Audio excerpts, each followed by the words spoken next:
امروزه هزاران دانشجو، استاد و پزشک در گوشه گوشه جهان با آزمایش تشخیص و کنترل دیابت آشنا هستند و بسیاری از پژوهشگران بیوشیمی نامهای خلیج فارس، تخت جمشید، همدان، ابن سینا و ایران را به عنوان واریانت هایی از هموگلوبین شنیدند.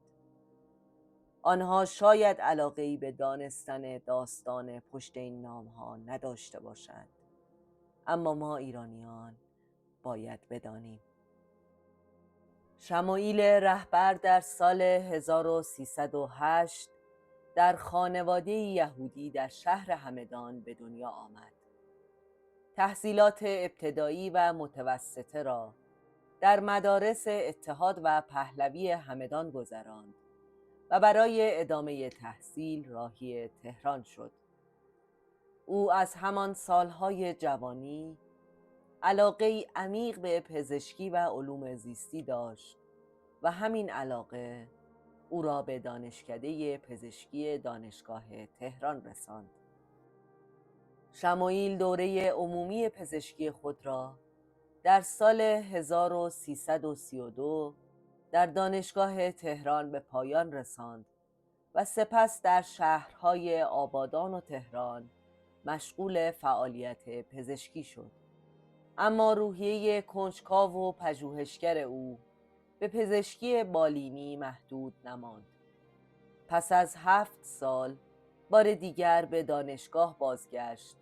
در 1342 دکترای تخصصی ایمنی شناسی گرفت و به عنوان دستیار در بخش ایمنی شناسی دانشگاه تهران مشغول به کار شد. در این زمان بود که آزمایشگاه پژوهشی هموگلوبین را در دانشگاه تهران بنیان گذاشت تا پژوهشگران ایرانی بتوانند نمونه‌های خون را برای شناسایی هموگلوبین‌های غیر نرمال بررسی کنند. شمایل رهبر در سال 1346 در حالی که به مقام دانشیاری در هیئت علمی رسیده بود، برای یک فرصت مطالعاتی 1 ساله به کالج پزشکی آلبرت انیشتین در نیویورک رفت. همینجا بود که یکی از مهمترین مقالات تاریخ بیوشیمی و یکی از نقاط عطف در کاربرد ژنتیک مولکولی را نوشت. او در بررسی نمونه‌ها متوجه وجود یک جزء غیرعادی با تحرک بالای هموگلوبین در خون بیماران دیابتی شد. جزئی که بعدها به نام هموگلوبین گلیکوزیله یا HbA1c شناخته شد. او یافته‌های خود را در مقاله‌ای با عنوان هموگلوبین غیر طبیعی در گلبولهای قرمز بیماران دیابتی منتشر کرد.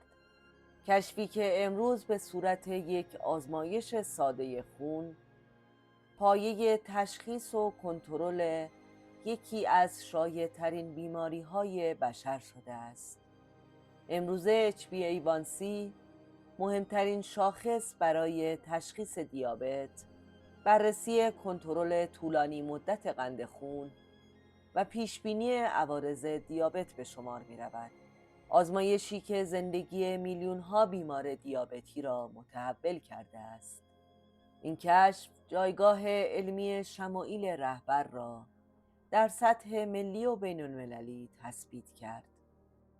پس از بازگشت به تهران، رهبر در سال 1348 به درجه استاد تمام رسید و به عنوان مدیر گروه زیستشناسی کاربردی در دانشکده پزشکی دانشگاه تهران منصوب شد.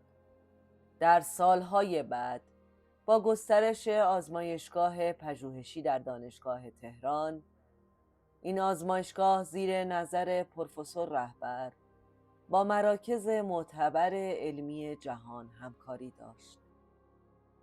همزمان با وقوع انقلاب 57 پروفسور شمایل رهبر ایران را به مقصد آمریکا ترک کرد. او به مرکز پژوهشی سیتی آف هوپ در کالیفرنیا پیوست، یک مرکز جامع تحقیقاتی در زمینه سرطان و دیابت که تحت نظارت مؤسسه ملی سرطان آمریکا فعالیت می‌کند. پروفسور رهبر در سالهای بعد پژوهش‌های خود را گسترش داد و به حوزه‌هایی متنوع در ژنتیک سلولی پرداخت.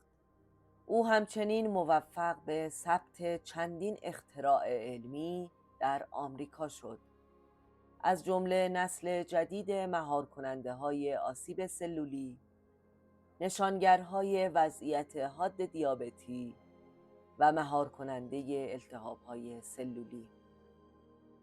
پروفسور رهبر در سال 1996 به عنوان پژوهشگر برتر دیابت و عضو افتخاری انجمن دیابت اروپا برگزیده شد.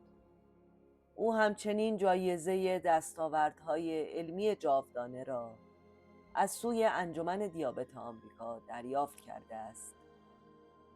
شمایل رهبر در سال 2008 در بخشی از نامه‌ای که به یک استاد ایرانی نوشت، در شرح فعالیت‌های خود می‌نویسد: مدت 18 سال کار در دانشگاه تهران با عشق و علاقه به تدریس و کارهای پژوهشی. من حتی یک روز مرخصی نگرفتم و تمام توجهم علاوه بر آموزش دانشجویان، پژوهش روی پاتولوژی مولکولی هموگلوبین بود که پس از بازگشت از آمریکا در سال 1969 تشکیلات وسیع علمی نظیر آنچه در دانشگاه کمبریج انگلستان دیده بودم و آنچه در آمریکا با آنها کار کرده بودم در دانشگاه تهران ایجاد کردم و با کمک همکاران خوب خود طی سالهای خدمت تعداد 220,000 نمونه خون را برای وجود ژن‌های معیوب هموگلوبین آزمایش کردیم و علاوه بر هموگلوبین‌های شناخته شده در جهان، تعداد 11 نوع هموگلوبین غیر طبیعی جدید که برای اولین بار در جهان شناخته میشد کشف کردید که در کتاب‌های هماتولوژی با نام‌های ایرانی چاپ شده است.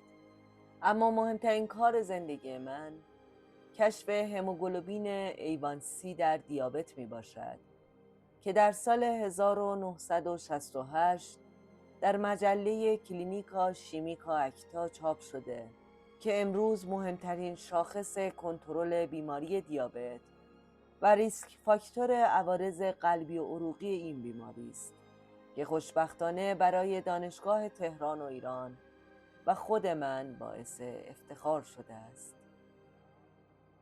پروفسور شمایل رهبر، این چهره ماندگار علمی ایران، در سال 2012 چشم از جهان فرو بست، اما میراث پربار او در کاهش درد انسانها تا همیشه زنده است.